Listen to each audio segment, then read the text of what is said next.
Welcome to the Simply Be Found Huddle, where we talk about things business and help your business be able to get more customers, more sales, more leads. Today we have our guest X on. X, welcome to the show. You bring a big, huge piece of different varieties. You have your stuff on Forbes, and then you have a bunch of stuff on parenting. We're going to kind of talk about both of those things today and how they relate to business, because I think that both are a business side. But can you tell everybody a little bit about yourself and who you are and all that different stuff and how they can find you? Yeah, well, thanks, Rob. Thanks again for having me on the show. What an honor to be on your show today. My name is EksAyn Anderson, and a lot of people call me X. I'm glad, Rob, you're calling me that. I have, there's a couple things I'm passionate about. I'm passionate about helping fathers, but one of the things that's helped me learn how to influence in my own home and also in business is principles that help get in front of a decision maker. They're the exact same principles as you would use to help a toddler stop tantruming. I mean, it's literally the same. I can tell you how the same principle that got me in front of a high-level director in New York is the same principle that helps you being as a father or a mother or parent trying to raise your family. So there is a lot of overlap there, and I'm glad you brought that up. Well, I think we spend a lot of time trying to be able to get in front of decision makers inside of business. I think we do that's a huge part. And part of that ends up coming back and into the household at the end of the day, because I know I struggle with that and shut the brain off at the end of the day, going over into family time and not bringing either stresses that possibly might be happening over inside of the business for that day, or just that whole entire mind keep going, especially when you own the business. And I think there's a lot of pieces of having that work-life balance that's gotten even harder now that a lot of people, like myself, we work from home, and all of that ends up happening. So how do you deal with that on your side, and how do you kind of talk about that? Yeah, great question. Well, let me back up here for a second, and let me just tell you a story. Let me tell you a story. Go for it. Many years ago, I had this problem with my bank account. And I'll tell you, the problem with my bank account, Rob, is that I didn't have enough money in the account. And I was kind of embarrassed because I had a bunch of things go through, and my bank account was in the red. I had a bunch of overdraft fees, and I was embarrassed. So I went down to this bank to try to done that. Yeah, I'm sure nobody here listening to this. I've been there before. Okay, yeah. So Rob doesn't relate. I'm sure nobody's ever had that happen. Well, I went down to this bank and I was embarrassed, and I said, "Hey, I need to get this problem fixed." And there was a gentleman at the bank named Jeff, and he was very kind. I put the money in like I should have put it in before, and he waived a bunch of these overdraft fees. And when he was done, I looked at Jeff and I said, "Hey, Jeff, can I get the email to your boss?" And he looked at me kind of funny, like, "Why do you want the email to my boss?" And I said, "You know what, Jeff? I'm going to tell him what a great job you did." And by the way he reacted, I could tell he wasn't used to this. I could tell he wasn't used to it. But he did. He gave me the email to his boss, and I had his card. And I went home that night, and I typed up an email that said something like this: "Dear Mr. Branch Manager, I had the opportunity of speaking with Jeff. He was very professional and courteous. I think he deserves a raise and a promotion." And I sent the email to Jeff's boss, the branch manager at this bank, and I copied Jeff on it. Okay.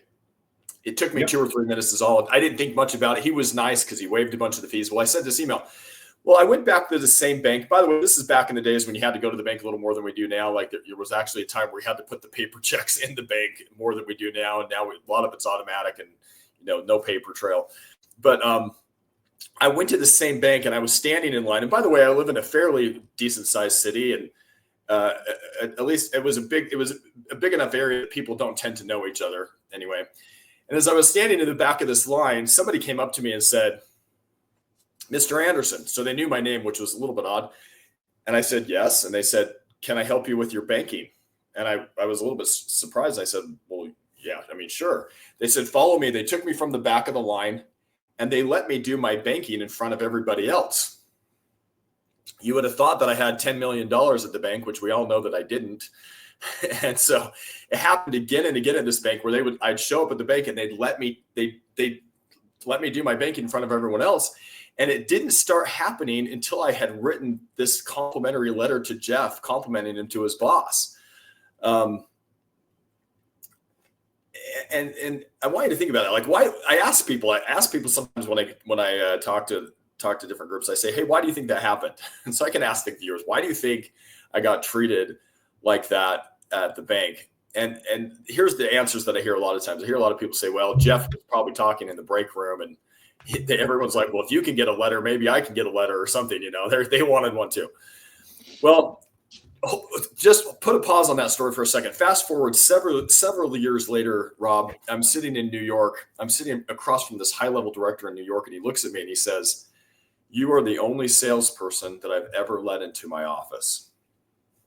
I was surprised. I'm sitting here in New York across from a high-level director. He says, you're the only salesperson I've ever let into my office. Now, to be fair, he might have meant about the particular product I was selling, but that's not what he said. And then he said something really interesting.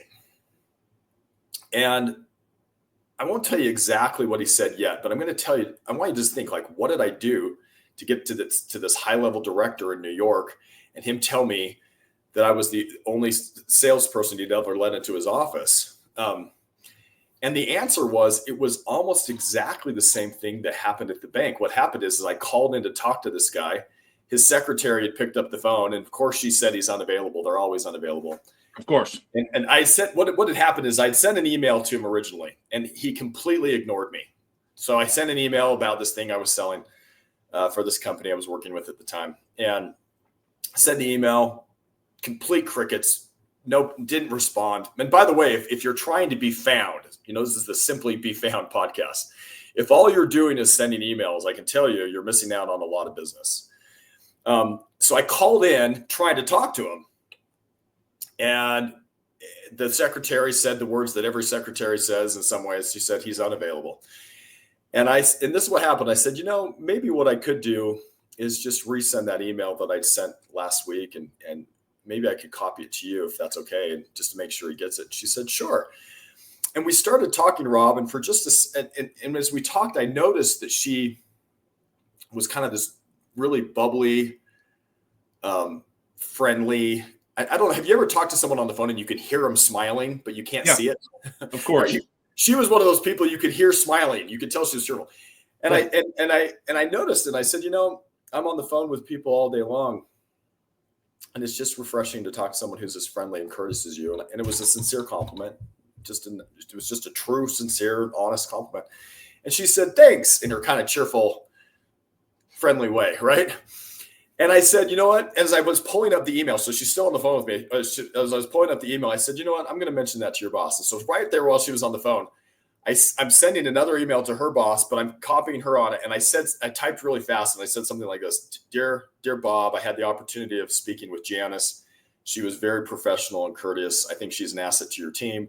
By the way, I'm going to be in New York on these days. And I sent the email while she was there right on the phone, sent it to her boss, Bob, copied it to her. And I just said, hey, did that email come through okay? And she goes, there was a little pause, and she goes, yeah, it did come through. And then there was another little pause, and she said, hey, thank you for the compliment. And I said, well, I meant it. Well, fast forward. That was basically the conversation. Fast forward, I'm sitting here in New York with this guy, and he's like, you're the only guy I've ever let into my office. This is what he said next, Rob. He said, the reason you're here is because you were nice to my secretary. He said, I talk to my secretary more than I talk to my wife. And there are a lot of these sales guys who don't understand that. Here's the truth. The thing that really got me into this high-level director in New York and got me treated like a king at the bank when I made this stupid mistake was just the golden rule.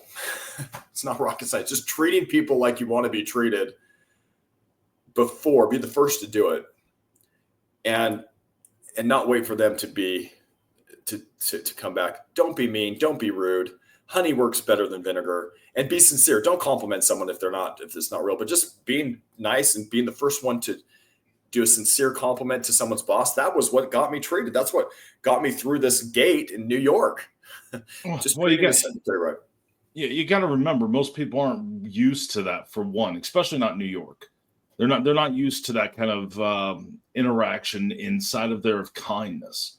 So let's think about this from a different level. Let's look at it from, inside of the B2B sales or any kind of sales. Everybody wants to push their product, but really they're buying from you.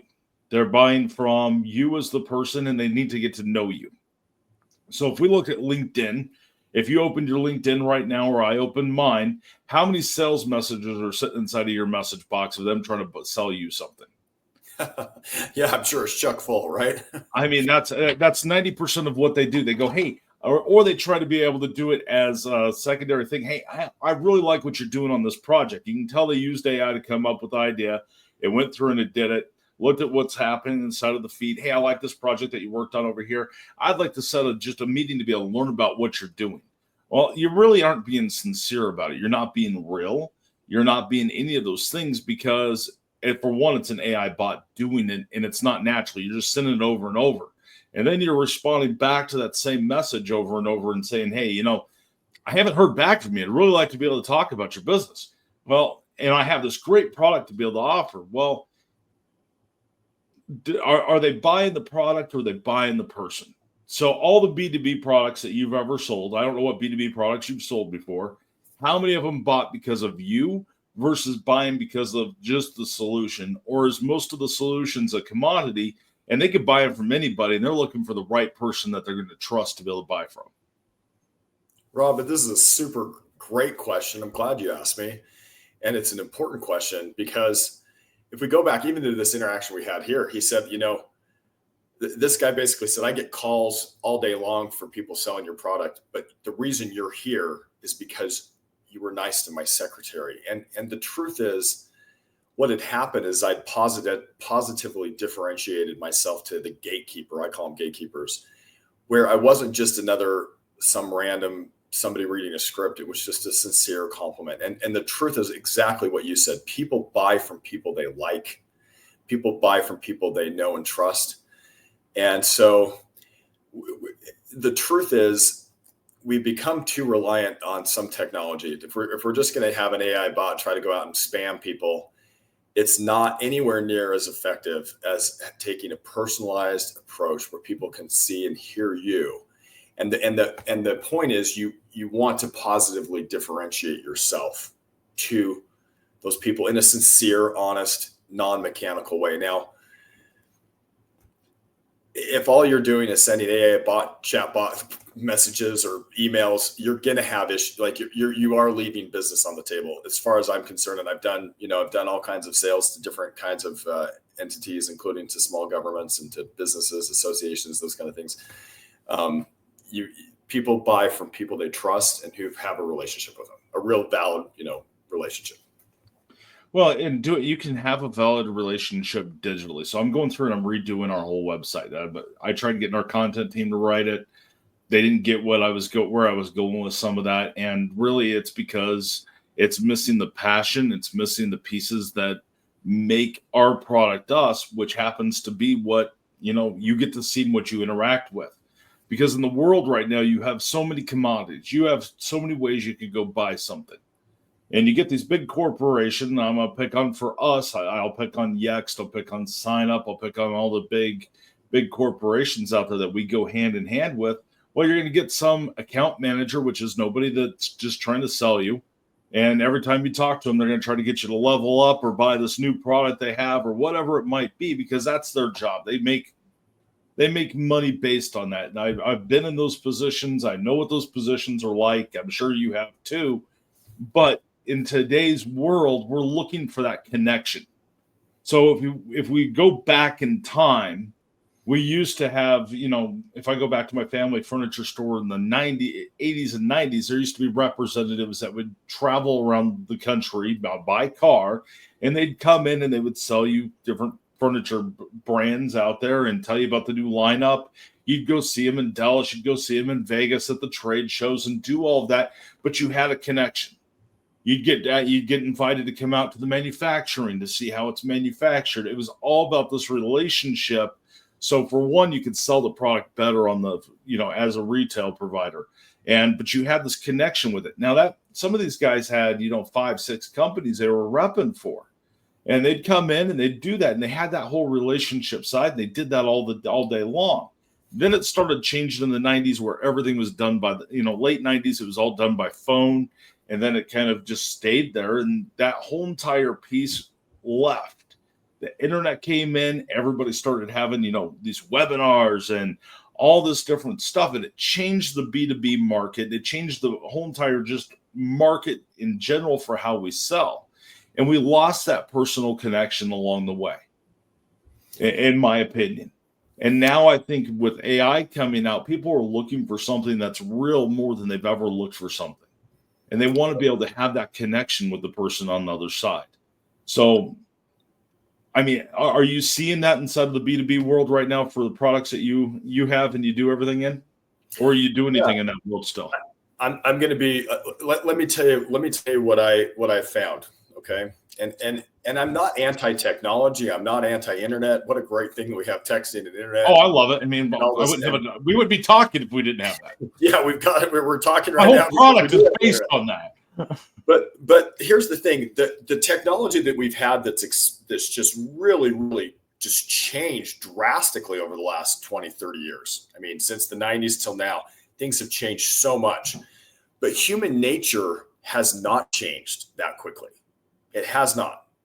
And you're still selling to human beings. And so this is what I'm saying. The research that I've read, Rob, shows that the more personable the interaction, the more likely that you're going to be able to close it. So let me give you an example. On one end of the spectrum, we have completely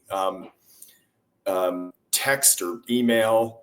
Those are, I mean, you can try to make them personable, but they did a study. Let me just show you this. They did a study on people who were trying to solve their relationship problems via text message. Okay. Guess how they did? Well, they failed. People who were trying to solve their relationship problems, like marriage problems or relationship problems via text message, they failed miserably. The reason they failed, Rob, is because most of our communication is not the words we're saying.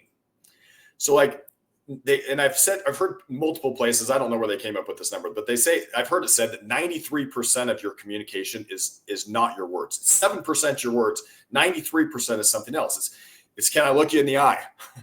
How do I hold myself? What's my tone of voice? Body language.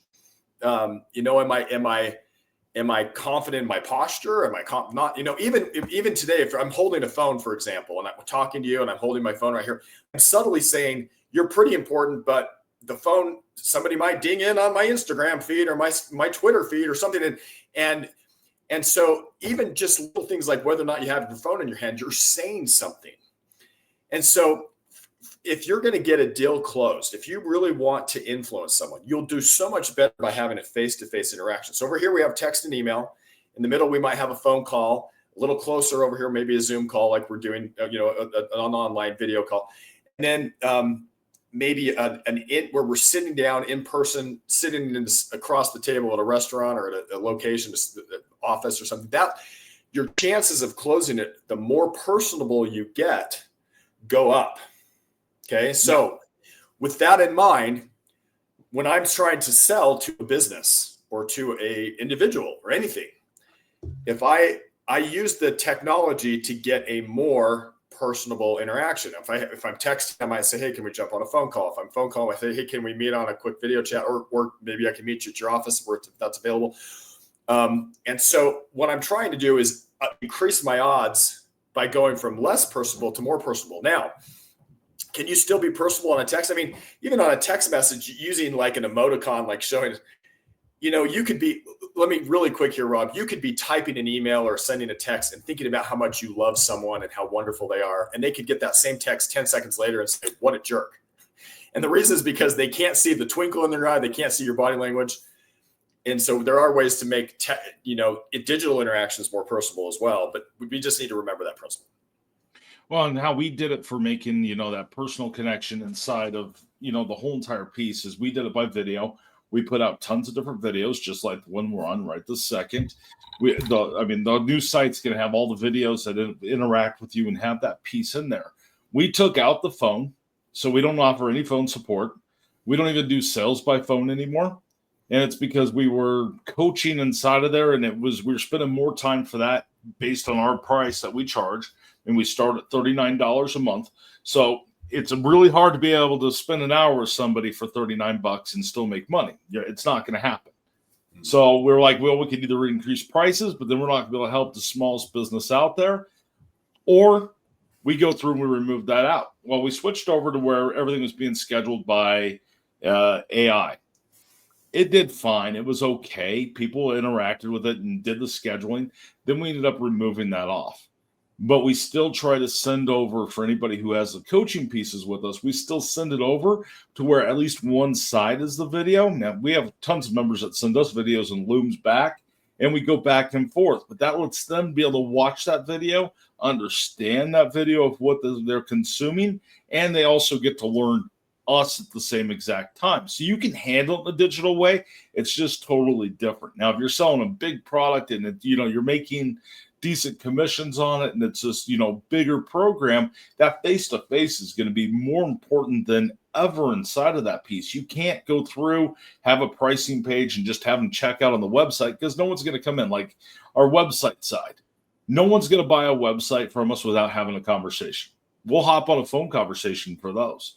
But you have to start that conversation. We already went through and pre-approved you inside of those steps to get to where we're going. We already built that relationship digitally there, then to go up. Because once you get to that price, I think there's a price limit that someone will spend. And I think that's about $399, so $400.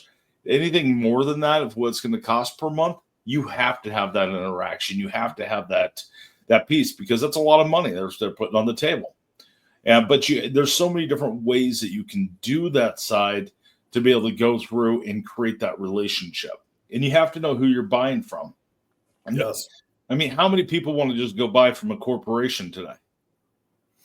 Exactly right. I think they say that when you're connected to an actual just person is so much better than just like a kind of faceless brand, right? I mean, a person, and that's why some of these influencers do so well when they're, they have their thousands of followers because they're a person that someone can relate to rather than just, hey, this is my brand, Well, there's a personal brand attached to every business. Now, the question is, are you going to go through and be able to take that to the next level?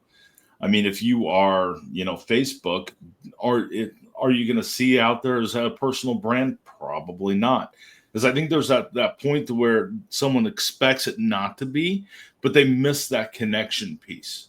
Because if we go back to our caveman days and drawing pictures on walls and everything, we had more of a connection back then, but we had more worries back then too, because you're worried about other things coming in, eating you, all these different things that can happen. We've always been on the defense of that. So I think it's Oren Klaff that probably said it best in there and calling that, I think he calls it the crocodilian brain, which, I mean, either you're going to eat it, you're going to fight with it, or you're going to mate with it. He calls it the 3 Fs. Either it's food, or you're going to fight, or you're going to F it. So no matter how you kind of look at that is where we still are. But you have to have that connection to know, are they a good person or are they not a good person?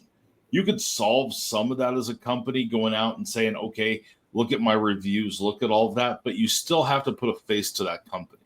And I think a lot of people are terrified to put their face to it. In some aspects, I mean, I see it all the time to where I wouldn't do that. I wouldn't put that out there. I mean, but it takes that relationship because, I mean, that's what we've done. I mean, if you talk about the art of selling, it's one of those things. I mean, Jeb Blunt talks up and think about this quite a bit if you've ever watched any of his stuff. But he talks about, that's the art of the sell. There's that connection piece. I mean, you didn't never want to walk into a sales office. When I was teaching sales, I always taught everybody you have to get that connection. You have to be able to have that vibe. You have to be able to connect because if you don't connect, you're never going to sell. You're exactly right. And even some of the things that you said right now, like, you mentioned Loom videos, earlier, and that the ability to see someone's facial expression, for anybody who's watching this on video, you can see how I'm smiling. You can see if I'm keyed in or keyed out. You can see where I'm looking. That ability to see is actually way more personable on a video than it is maybe just with just a text only post, right? So you brought up a good point. Could you build the relationship? Well, the truth is they can experience you much better on a video than they can with text. Well, that's the same principle we're talking about. The video is more personable because you're sharing more of who you are. Whereas, just a text, they may interpret it wrong, or you may say something that you intended one way, but they took differently. But you're correct that the personal connection when you're trying to sell, is super important. Even more important than that is trust. And let me give you one example. I know of a business near where I live. This business is always has customers. It's always busy, slammed. Okay. Tell you how I came in contact with this business. I just want to tell you one thing. I had a problem with my car many years ago, and took it to a mechanic. This guy told me it was going to cost me $1,500. Well, something about that interaction, I just felt like I needed to get a second opinion. I couldn't even put my hand on where it was. And I went down to this other business down the road that I just happened to be near where I worked at the time. And I took the car in, and the mechanic took one look at it, and he said, I can fix this for $10. The first guy told me $1,500. The other guy told me $10. I said, really? And he goes, yeah, it's $10. So I get paid him $10 to fix my car. Worked great. Well, I kept going back to this guy, and later on I had another problem. The problem was more later. It was probably more, let's say, a $500 problem. I don't remember exactly how much, but I took it to him, and he said it'll be let's say $523 or something. And he said, I'll have it done by the end of the day. He called me up at noon and said it's done. And when I got there, he said, hey, I found a coupon. It's only 400 and something bucks. And so I kept going to this guy. And I looked up his reviews years later, because I'm a slow learner, Rob. But I looked up, and this guy had like over 70 5-star reviews, and 46 out of the 70 were about honesty and integrity. And his reviews were amazing. They're like, this guy's going straight to heaven when he dies. Google should allow me to give him 10 stars. The most honest mechanic I've ever met. But these guys are slammed, and it's because of this guy, Mike, who just does great business and is honest. So first of all, we've got to build the trust. Then once we have that trust, like if people can trust that we're honest, we walk our talk, then we build the connection, build the relationship. And then when we say things, people trust us, and we have influence. But you've got to have that trust first, then build a relationship, and that's just fundamental principles of influence, whether it's with your children, whether it's selling, whether it's with your spouse, any relationship you have. Trust first, then build the relationship, and then when you speak, people they want to do what you say, right? So. Well, I mean, people can take that whole entire text message on a personal level or business level completely different. They can look at it and put any kind of tone to it. So when I was going through my divorce, my ex-wife, no matter what she emailed me, no matter what she texted me, I read that as her being a total nasty person. Now, there's times that I catch myself when my wife texts me today. It's one of those things to where I might read it completely wrong, or she takes one of my texts completely wrong because of tone. I didn't mean it that way. I just happened to be super busy and wanted to respond to you. Now, I think we do that a lot inside of business, to where we think we have to put something out and we don't put that time to it. We just quickly reply because we have to get to it right now. And we have 500 things going on at one time. And I think we do that same thing. I know I do. I catch myself in it all the time going, God, I should have just waited just a couple more minutes before sending that reply and had time to be able to reply. And I think that comes into time management. And time management, you have to be able to make time for that. You don't have to respond to everything at one time. Dean and I were just having this conversation this morning, to where I'm going to take this block. If it takes, 4 or 5 hours to get back to somebody on a question or whatever, it really doesn't matter if we take the time to be able to answer it right and be in the right frame of mind, instead of being, doing 5 things at one time and then responding. So I think we forget that inside of the world of business. And I think then we end up bringing that home at the end of the night, because we end up having all this end up going on, and then it affects inside of our parenting, it affects inside of our relationships, it affects all those pieces. So when we were going to go through and we were having this conversation today, I was first looking at you from the parenting side, then you threw a curveball with the whole B2B sales thing when you came up. I was like, crap, I didn't really look at the message. I had that whole miscommunication there that my brain didn't go there. So my brain was kind of set on that. But I think business and family really come together, especially now with everybody working from home. So what are your thoughts on that? Oh, Rob, it's such a good question. That was a lot and really ran. Sorry about that. No, it was perfect. I like the way you said it. So first of all, let me tell you my thoughts on the parenting thing. So I'm super, super passionate about helping families, marriages, dads in particular, become effective. And one of the things I want you to notice, like, what is it that got me in front of this high-level director in New York?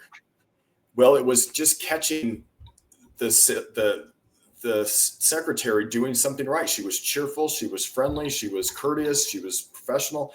And I just basically gave it attention. Well, here's the principle for parenting. You ready here? I studied social psychology in school, and behaviors are like seeds, okay? Mm-hmm. If you imagine I have a pitcher of water in my hand here, I'm watering the behaviors that I want to see grow with attention. So if I want a behavior to get bigger in any situation, with my spouse, with my children, in business, I give that behavior attention. I water it with attention. Well, here's the problem. You ever seen a parent, the kid walks in and the parent goes, "Hey, I can't believe you stayed up till 3 a.m. last night and you didn't make your bed and you're getting a C- in math and blah, blah, blah." What is that parent doing? Well, the parent is trying to change behavior, but they're going about it the wrong way, because they're actually watering the behaviors that they do not want to see grow with attention. In other words, they're watering the weeds. So much more effective is to catch your children doing something right. In other words, Rob, let me give you an example. There was a kid who was getting sent to the principal's office all the time. This is from the book, The Power of Positive Parenting by Glenn Latham, a great book. I'm not affiliated with him in any way, but I'm going to throw it out there as a great book.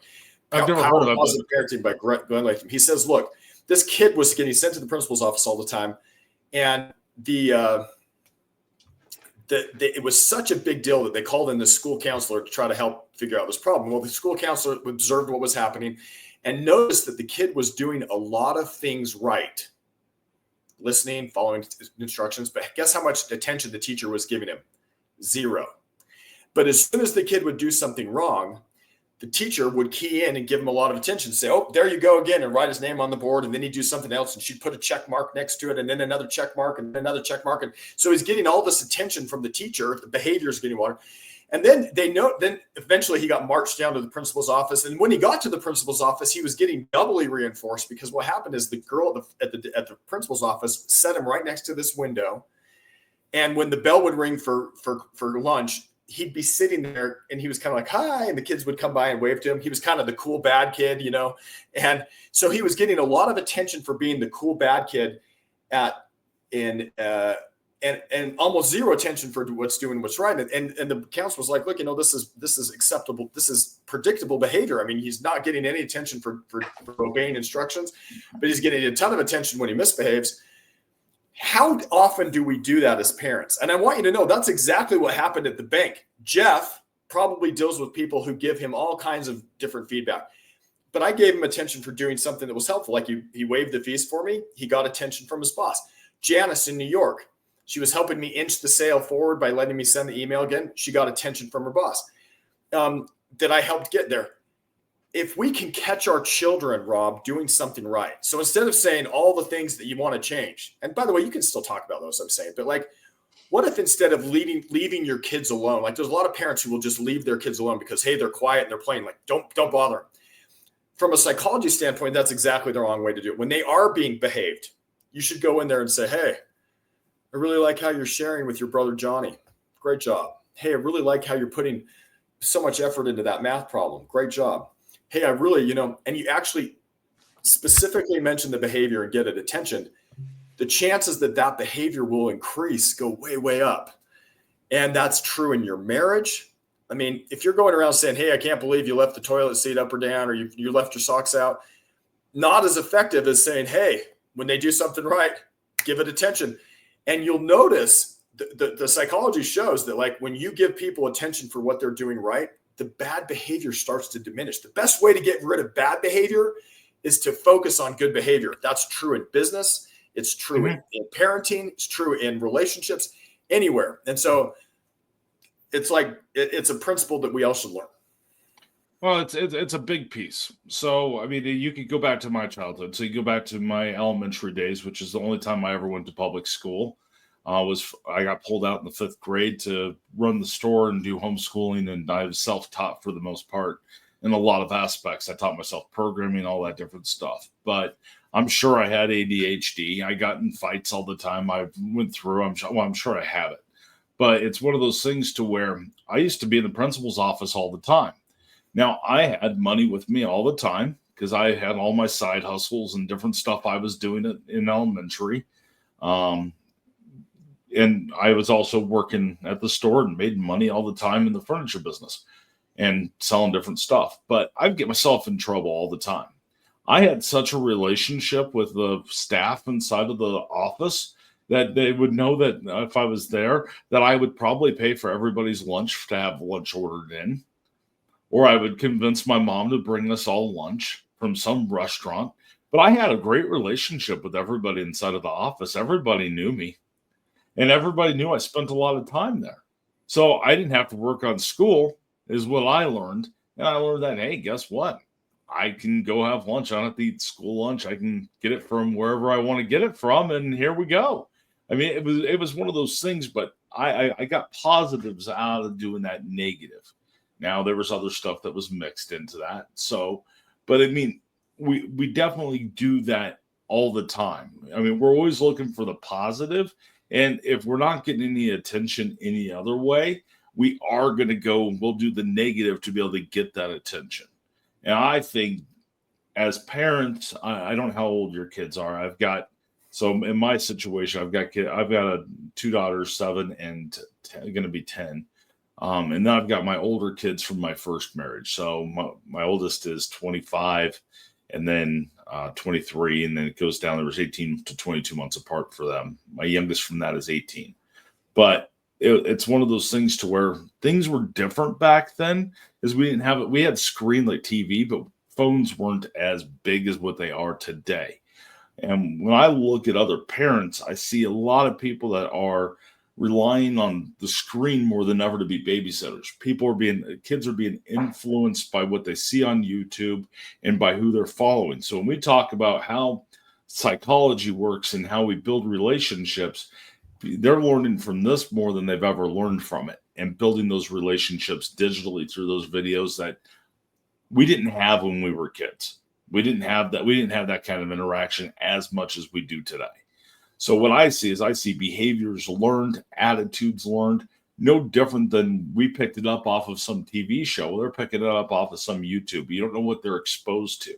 So when you come in and you bring all that into today's world, it really makes it really kind of challenging in a lot of ways. Now, I mean, for us and my two youngest, we limit how much TV we know. I know exactly what they're watching. I mean, when they become teenagers, I'll probably know the same thing because I can see everything on the Wi-Fi router, and I have all that set up for my IT security side.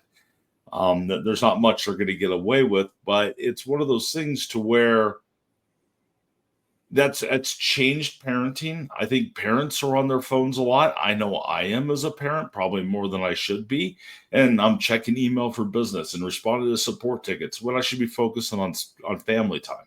I think it's really kind of, I guess my point where I'm kind of headed with that is there's a lot of stuff that ends up being to where it affects who we're raising and what they see, because they're going to do what they see as well.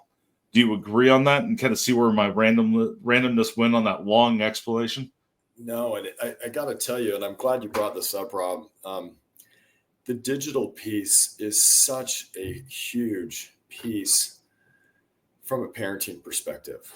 And the truth is, there are a lot of parents who say, well, I'm just going to give my kid a phone because all the other kids have a phone. I want my kid to fit in. And the truth is, that may not be the best thing for your child. In fact, I want you to think about this, Rob. There are literally people who are trying to get us addicted to social media, to devices. Let me tell you why. If you think about a social media outlet, and I'm just going to say this, any social media outlet, what is the product? Like, what are they actually selling? Well, I'm going to tell you what it is. They're selling your life, your time. So if they can get you to spend more time on it, then they go back to their advertisers and they say, hey, look at how many addicted users we have. And they can then sell ads because they've got all these people who are on their devices all day long. And that's how they sell. So they actually sell your God-given life to advertisers. And so they have data scientists working for them, trying to get you to give your kids a phone when they're younger and younger and younger, because they know that the dopamine addiction, when you get hits, you can get people totally addicted. They're also trying to get you to spend more and more time, because the more time you spend, the more ads they can sell. And we need to look at it like that. Their product is you and your time. And so when they have highly paid data scientists and people who know how human psychology works trying to get you addicted to your device, do you really want to give that device to your child and say, hey, have at it? And by the way, everything from really good stuff to really awful stuff is all over the internet. And I'm just going to let you navigate it yourself.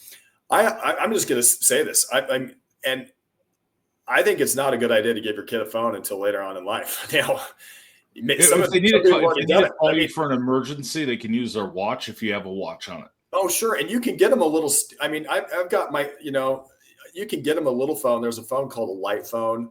There's also a phone called a Gab phone. There's these phones where you can they can call if they have an emergency, if they need you, but we don't need to open it up to every single app and every single internet until there's an appropriate time. And that may be much later, maybe when they're 16 or 17 or 15 or something where they're more, because we're not going to buy into just because there are data scientists who want to addict every single kid and every single adult so they can sell a bunch of ads. I mean, the reason that Facebook and Google are so huge, think about it. They don't manufacture anything. They don't produce anything. Nope. All they do is get people online, and then they sell and make bazillions of dollars selling ads because they have so many addicted users. And that's why we've got to look at the real game here and say, is that helping my parenting? Is it okay that my kids are looking at these influencers? Do these influencers even align with what I'm trying to teach? And here's the next step, Rob. We've got to be, as dads, as parents, the CEOs of our children's education. In other words, as a CEO, I can hire people, I can fire people, and if I'm the CEO of my children's education, I might say, you know what, that school doesn't align with the principles I'm trying to teach. I'm going to fire them. You can fire a school. You can fire a teacher. You can fire the internet in your house. You can fire having a phone. You can replace a supplier. And a lot of parents are checked out saying, well, I'm just going to send my kid to the nearest school and hope and pray it works out and let them read my let them raise my children. Well, that's not the attitude. The most successful outcomes with kids, Rob, happen when parents say, you know what, I'm the CEO and I'm going to act like it. And so if the school isn't delivering the kind of what I'd like my children to know, I can say we're going to find a new school. Maybe I get a different school down the street. Maybe I get a charter school. Maybe I hire a private school. Maybe I homeschool. Maybe I get a homeschool co-op. There's a bunch of homeschoolers. I mean, maybe I get a piano teacher or a karate teacher or a violin teacher or something. Whatever it is that my child needs, I'm the CEO, and I'm not just going to default. And that's an important piece. And that means I'm not letting whatever influencers are coming on into I wouldn't let crazy people into my house, but they come into my house through at the internet if I let it. And so it's okay to have parental controls. It's okay to say, no, we're not going to have phones until later. Sorry. I mean, and to be a kind of big piece. Explain the reason why. So from a data aspect, from being a data scientist, the amount of data that we have on somebody would scare the living hell out of anybody.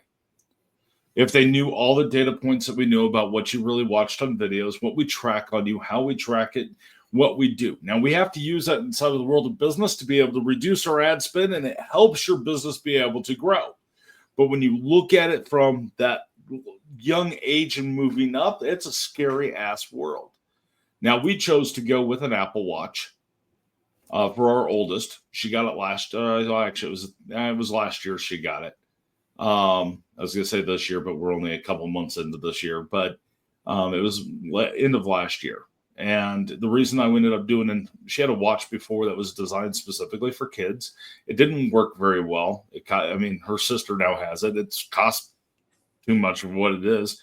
But the whole reason she has it is I have the GPS on it. I know where she is. She can make a phone call after school.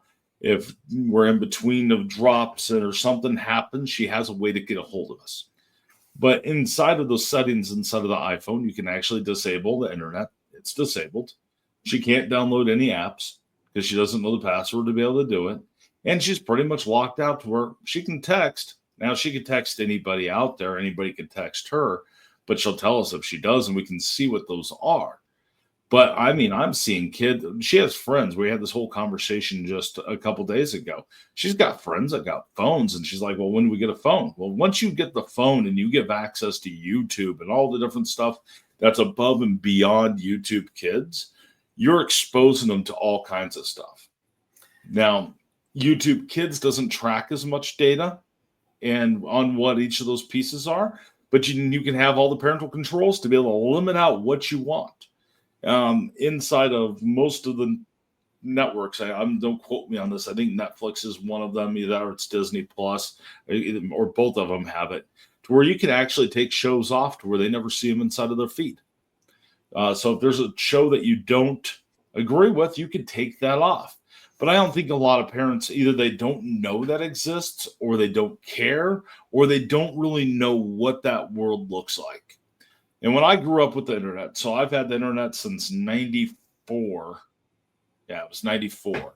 And when I first got the true internet, and it would have been 94, 95 to be able to start getting AOL, ended up working for AOL later on, like shortly after that. But there was just all these gaps that were inside of there.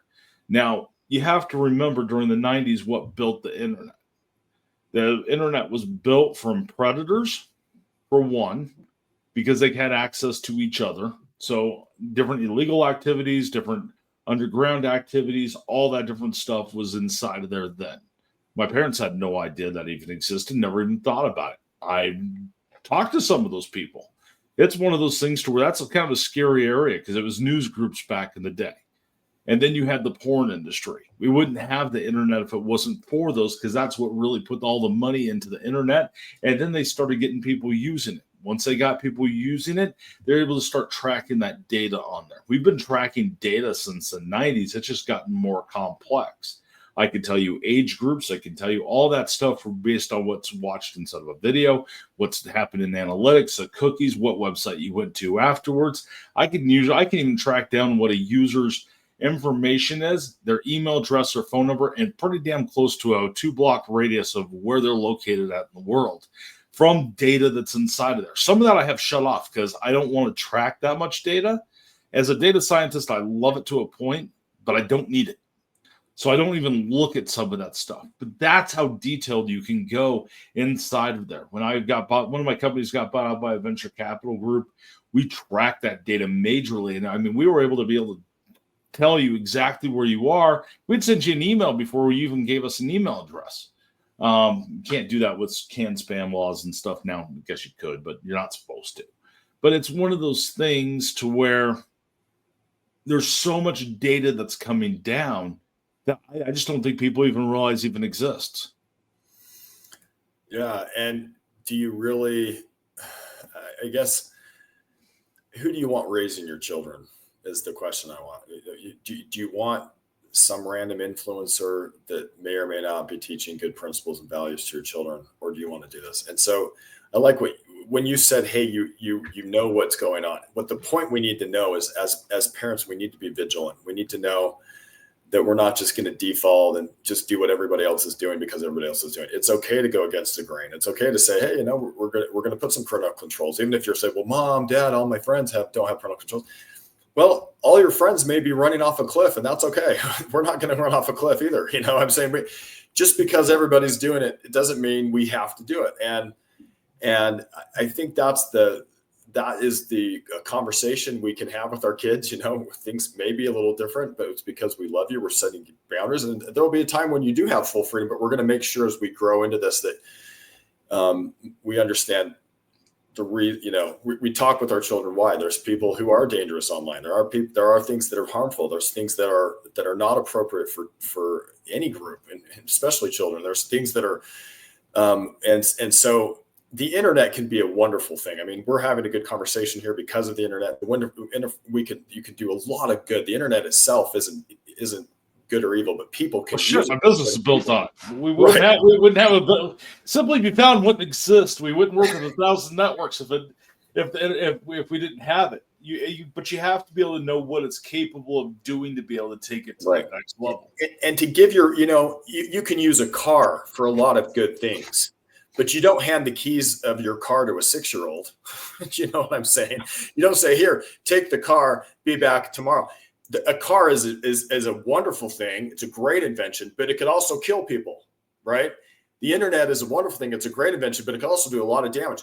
And we grow into where we say, hey, now that you're a certain age or 16 in a lot of states, or you know what, where we're hopefully mature enough and old enough to have the license to drive a car. Same thing with the internet. I wouldn't give the keys to my car to a 7-year-old kid. You know, I'm just not going to do it. And so I'm not going to give the keys to the internet to a 7-year-old kid and say, hey, good luck, go. You know, that's just not appropriate as a parent. It's not, in my view, it's reckless. And I think that we need to be really careful what we allow to raise our children. And as CEOs, we can do a lot of it ourselves. We can outsource to a school or a private school or a homeschool. We can outsource some of it to the internet if we think it's appropriate. We can bring it in-house and do everything.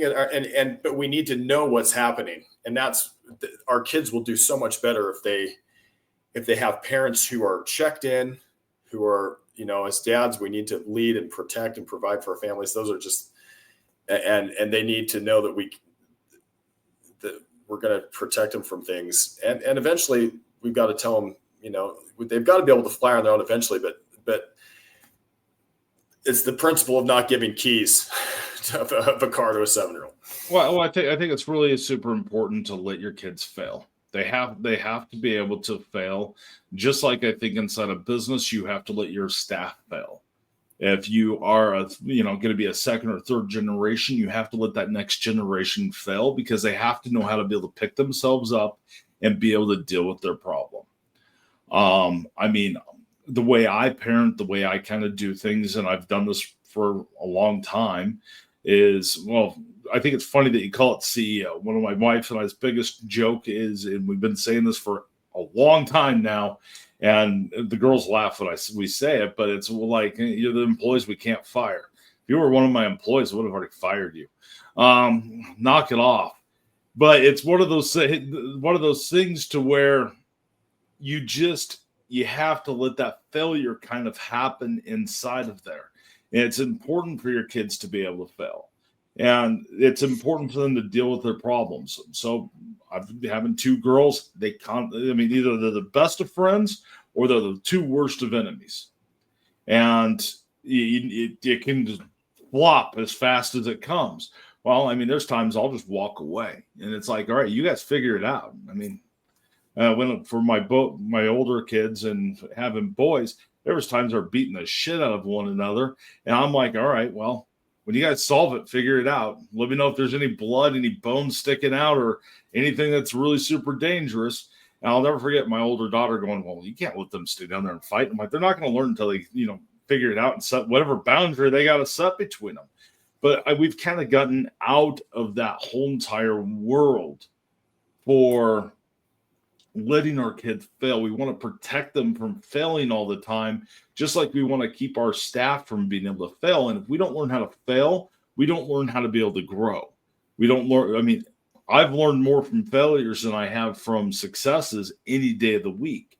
So you have to be able to teach those bases. So in my opinion, you have to teach to fail. You have to teach how to succeed, and you have to teach kindness. So when you talk about what happened at the bank, when you talk about what happened, in New York for being able to do the B2B side and getting through the gatekeeper, you learn that from failing and also being a good person inside of there, and also knowing what success ends up looking like. It's a combination of each of those 3 different types of areas that teach you each of those pieces and help you grow as a person, because you have to know how to deal with life. And if you don't know how to deal with life, you're going to be left behind. Well, and a lot of that, when you talk about that, like, let me give you an example. If your child forgets their homework, now you have a choice. You could run to the school and bring their homework for them. And what they learn is that it's okay to forget my homework because mom and dad will just run it to me. They're going to helicopter. Right. Or let's say they forget to bring their lunch. Let's say that they're not. They make a lunch, or you make lunch in the morning, they forget to bring it. Well, if mom and dad always run down there and say, well, you forgot your lunch, so I'll run it down to you. It might be better to let them have the natural consequence, which is I forgot my lunch, and that day they're just a little more hungry. And the next day, now, unless there's some medical reason that's important, obviously we need to be, but I'm saying like letting them have the natural consequence is something that is helpful. Now, let's take that a step further. Let's say that you're at a grocery store and your kid takes a candy bar without paying for it and gets to the car and nobody saw him. At that point, we need to teach them the natural. We need to say, you know what, this is a store owner. He bought this candy bar. He's trying to feed his own family. The company's trying, and we need to take them back in and teach them. And they might have a consequence. They might have to pay to get it there, and they might have a little, a natural consequence, to help them learn. Have to go back and give it back and be embarrassed and say, hey, I took this without paying. And what that does, Rob, is it teaches them at a young age. So the failure in teaching the principle when they're 5 years old, when that happens, can save them from a lot of pain later. I mean, if they do that same stuff, if they're stealing and cheating and lying when they're 20 or 30, they get the consequence of going to jail. The whole system, like the taxpayers get to pay to incarcerate them, and rehab and court fees and all police, all kinds of stuff that costs society gets way more expensive later on if they don't have a good dad in the house to talk to them and say, hey, this is why we don't steal. This is why we're honest. This is why we treat people with kindness, like you said, or the golden rule. And when kids learn that at a young age, they don't have to have the consequences later on that are way, way, way more serious. And so one of the jobs that we're doing, Rob, as parents, we should be doing, is to teach our kids principles when they're young, when the stakes are low. Right now, the stakes are low. If I forget my lunch when I'm 8 years old and I know that mom and dad aren't going to rescue me, I might just be hungry. You'll probably never forget your lunch again. Nope. If I teach my kids to work when they're young and not just let them play video games all day, then they learn how to be productive people in society later on.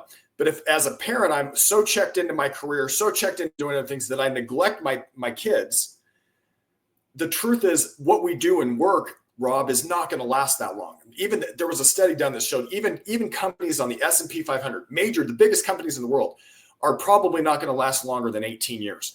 And so if you and I build a huge business and a decade or two later, it's probably going to be gone.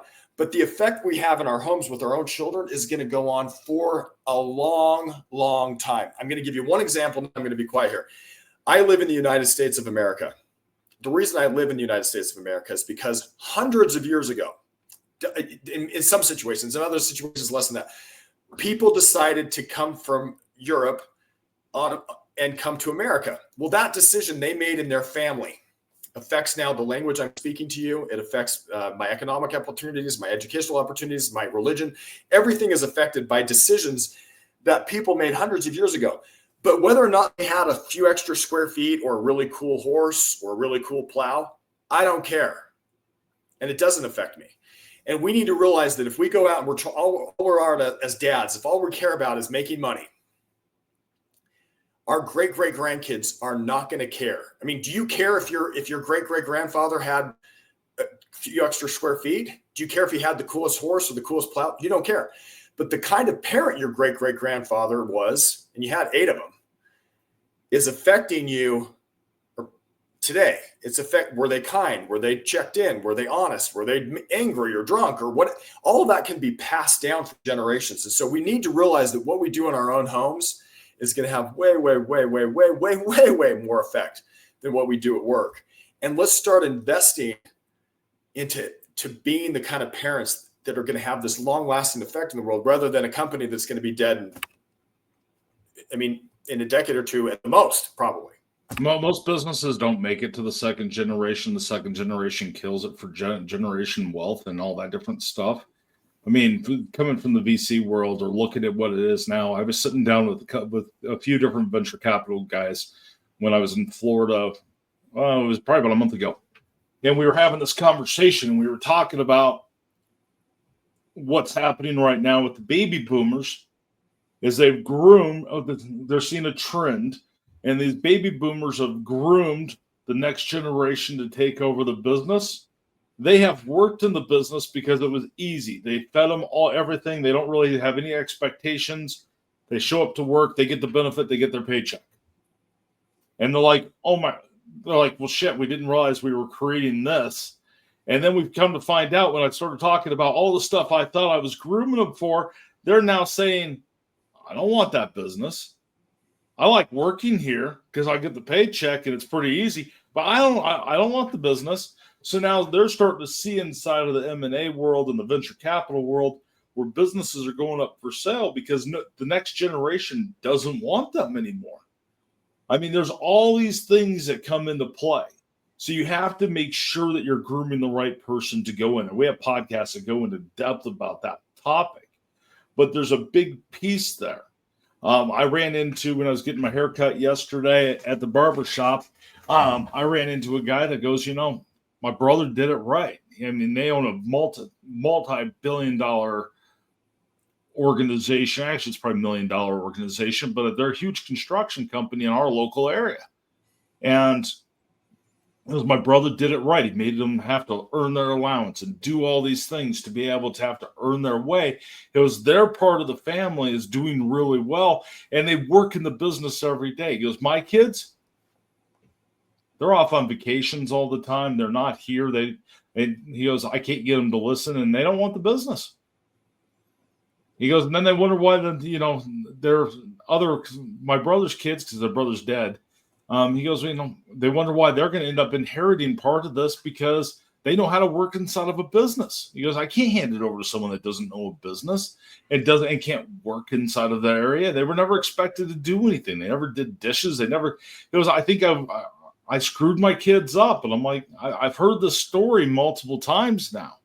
And I've seen it. And I think there is that whole piece of parenting that you also have to hold your kids accountable. Because if you don't hold them accountable, they're not going to be raised to be able to survive. And you have to be able to survive in this world. And you have to know that the world's not a kind place all the time. And then, there's consequences for everything you do. Yeah. And I think that's something that we've really kind of forgot about. And we try to protect our kids from, and it ends up hurting them more than it helps them in there too. So I'm just going to expand. I love what you said here. You said there's consequences. And the thing that I think our kids need to know is that they can choose to do whatever they want in life, but they do not control the consequences. What controls the consequences? Well, principles do. Let me give you an example. Let's take gravity just for a second here. Gravity is real. It works where you're at, Rob. It works where I'm at. Gravity is really, really real, whether you believe it is or not. We could agree on that, right? Now, I believe in gravity, and I believe the world is round and not flat. But and gravity works here. It works in South America, North America, Europe, Asia, Africa. I mean, North Pole, South Pole. In fact, gravity works out in space. It keeps the satellites going around the Earth, keeps the moon going around the Earth, keeps the Earth going around the sun. Billions of miles away, there's these clusters of galaxies held together by gravity. Gravity is everywhere. Now, gravity is a principle. It's something that's bigger than you. It's bigger than me. Well, when we come in contact with the principle, we have a couple options. We can either align with it or we can ignore it. Let's talk about aligning with gravity. How could we align with gravity to say, make us money? Well, I was in Vail, Colorado a while ago. You could build and there's ski resorts in Vail. Vail, people come from all over Colorado, all over the United States, all over the world sometimes to come to Vail to do what? Well, they get up there and they ride up the lift, and then they have this thrilling experience pulled down the mountain courtesy of gravity. So you could say that the people in Vail, Colorado who own ski resorts have aligned with gravity. And so they make millions of dollars using gravity to make money. You could build a skydiving company and charge people to jump out of your plane for, several $100. You could do a bungee jumping company. You could build a hydroelectric dam and let gravity make electricity. But what happens if you ignore gravity? Well, you could pay a lot. You could pay a lot of money to ignore gravity and go up in one of these spaceships. Now that that's public and not well, there's still control. Look at Katy Perry. She went up there and was in space technically, but she was still held in orbit by the gravity of the Earth. It was still there. So here's the thing. Let me tell you this: you can defy gravity with a little bit of. There's other. I mean, for a moment, but gravity's still working. So this is the point I want to make, though. Gravity can make me wealthy. Or if I ignore gravity, I could fall off a cliff and die. Yeah. Gravity doesn't change. What changes? Either my choice to respect it and align with it and build a ski resort or a hydroelectric dam, or to ignore it and be careless and I fall off a cliff. Now, there are principles in families, in relationships that are just as real as gravity. You named one of them, work. The law of the harvest is a principle. So the law of the harvest it's a farmer's principle. It says if you plant your seeds in April or May and you take care of them and you water and weed and fertilize and do all the stuff you need, in September or October, you get a harvest. Now, that's a lot of work to water and weed and fertilize and take care of your entire land and crops. When people align with that, they have successful businesses or successful careers, and they look forward to the future with excitement. When people are ignoring that, they look to the future with anxiety. So when you let your kids sit on the couch and play video games and you say, I'm not going to teach them about the law of the harvest, I'm just going to let the video game entertain them, or I'm going to let the internet entertain them. And you don't say, you know what, son, the reason I'm having you load the dishwasher and the reason I'm going to have you vacuum the house and the reason I'm going to have you clean the bathrooms is because in real life, the law of the harvest governs our consequences. And I want you as your father to have a successful life. And so I'm going to give you things that make it a little bit hard for you, because the truth is the world is hard, like you said. So I'm going to intentionally, as a dad, let my kids do things that are hard for them. So I have my kids who are young fill the dishwasher. Now I can fill the dishwasher better than they can. Okay. I can do it 10 times faster. I'm better at it. I've had practice. But if I don't let my kids load the dishwasher, then I rob them of that experience of having some work. If I don't let my kids sweep the floor or clean the bathroom or vacuum, even though I'm better at it, what I'm really trying to do, it's not really about the floor. It's not really about the dishwasher. It's not really about that. What I'm really trying to do is train them to align with the law of the harvest so that when they go out in the world, work comes naturally. It's not that, well, now I have to work, and for 18 years I've been on vacation with my dad, and all I can, at my mom and dad's house, and all I have to do is play video games. They need to have responsibilities and work. Now, there's other principles like the golden rule, like you talked to. If I'm mean to people, people don't want to be in a relationship with me. If I'm kind to people, people want to be in a relationship. Do I want my kids to have successful relationships? Yes. That's why I teach them, hey, you can't hit your sister. And I teach them when they're 7 and 8 so they don't have to go to jail.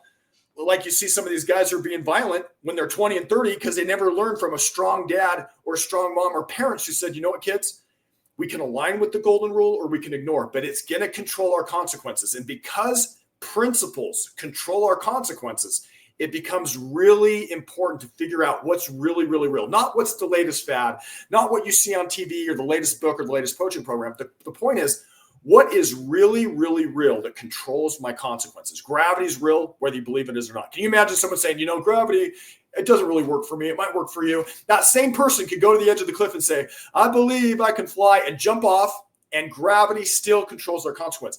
If you think you can ignore the golden rule and treat people poorly, you're going to have bad relationships because it controls your consequence. If you think you don't have to teach your kids to work because I'm just not in the mood and I'm just going to let the videos and internet raise them, you're going to have kids who don't know how to work and live in the world we live in. If you ignore the principle of honesty, which is bigger than us, people won't trust you. You start lying sometimes, and sometimes you'll tell the truth. People realize that I can't really trust. So you can ignore honesty, which is as real as gravity, and people won't trust you. Or you can align with it and people say, you know what? I trust you. These kind of things we need to teach our children so that they can operate in the real world. We can make it hard for them on purpose. Like, I'm sorry, you got to load the dishes before you go play. Sorry, you got to vacuum the house before it's time to go have some time with friends.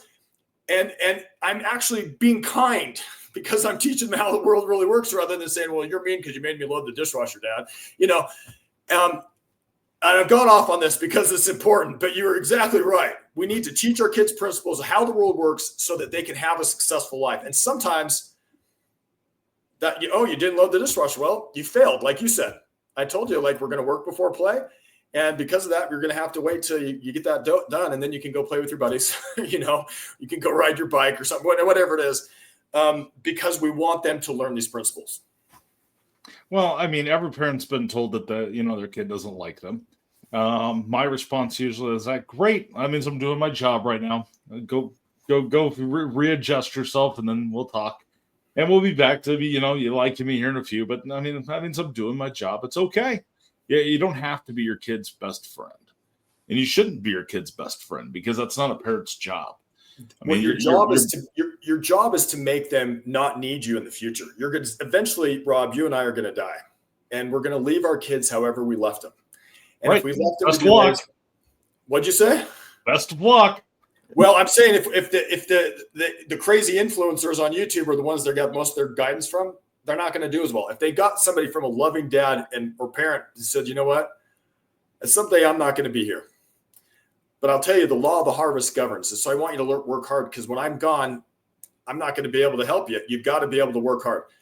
I want you to learn to treat people right, because I want you to have good relationships. So if I just let you go hit your sister when you're young and not care about it and not teach you that you got to treat people right, well, that's not going to help you in your relationships later. Maybe, maybe not. Now, I'm going to let you have a consequence if you're ignoring principles, right? Because I want you to have a good life later. And that is what I view as one of the most important things, is teaching our kids what the principles are that are as real as gravity, the golden rule, honesty, the law of the heart, things that are really, really real, and teach them you can ignore them or you can align with them. But your consequences aren't controlled by me. They're controlled by principles that are bigger than us. And I want you to learn those so that you will have a successful life later. I think you could use those in business, and you could use them as a parent. I think those are great. I think that's a great golden rule. If anybody's interested in coming and learning about you or connecting with you, how would they do so? Well, we have I'm starting to move it for dads. It's called, I've got it on dadfluence.org, and there's going to be more things launching here as far as like what we really need in our society right now, Rob, is checked in more than anything else. Most of the kids going to prison don't have good dads in the home. We need good dads. So I've started a movement. It's on dadfluence.org. You can look it up, dadfluence.org. And, I've written a couple books and working on another one. But the main thing is that we're starting a worldwide fathers movement to help dads be better dads, because if we don't fix marriages and families, Rob, everything else we do will be like straightening deck chairs on the Titanic. We really have to have our entire civilization depends on good homes raising good kids. There was a wise man who said, if we don't have enough, I think it was Neil Maxwell, he said, if we don't have enough good parents, we will never have enough policemen. If we don't have enough good parents, we will never have enough prisons.